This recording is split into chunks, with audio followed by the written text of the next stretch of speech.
अस्सलामु अलैकुम वरहमतुल्लाहि वबरकातुहू। नाजरीन, मैं हूँ कारी आबिद रहमान। आप देख रहे हैं यूट्यूब चैनल। आज मैं आपको ऐसे ख्वाब की ताबीर बताऊँगा कि जिसमें बंदा ख्वाब की हालत में भागता है।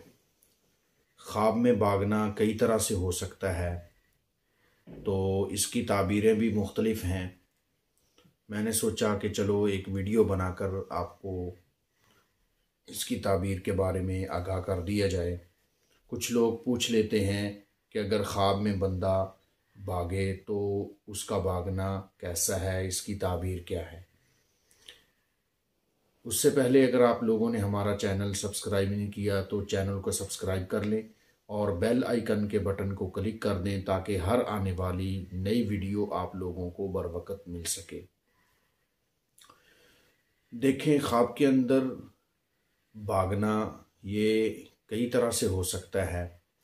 अगर बंदा ख्वाब के अंदर दुश्मन से डर कर भागता है और दुश्मन इसको देख लेता है तो ये इस बात की दलील है कि इस पर तोहमत लगेगी और ये किसी फितने के अंदर मुब्तला होगा। और अगर ये आदमी ख्वाब के अंदर किसी जानवर से, बिलखुसूस काटने वाले जानवर से डर कर भागता है और भागने के अंदर कामयाब होता है, तो ये इस बात की दलील है कि ये बंदा जो है ये फितने से महफूज होगा। ये हर ऐसी मुसीबत जो इसको पहुंचने वाली है, ये आदमी उससे निकल जाएगा।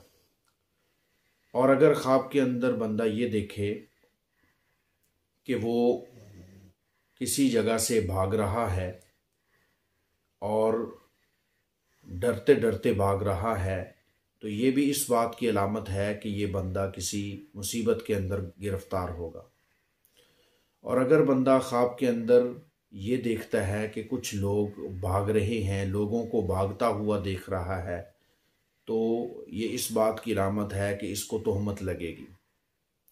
और अगर ख्वाब के अंदर बंदा तेज़ी से भाग रहा है तो ये इस बात की अलामत है कि ये बंदा खुशहाल होगा, मालदार होगा और अपने मकसद के अंदर कामयाब होगा। तो ये मुख्तलिफ़ तरह की इसकी ताबीरें बनती हैं। मुझे पूरी उम्मीद है कि आज की ये वीडियो आपको पसंद आई होगी। अगर पसंद आई है तो वीडियो को लाइक कर दें, शेयर कर दें। मुझे अपनी खुसूसी दुआओं के अंदर याद रखें। अल्लाह हाफिज़।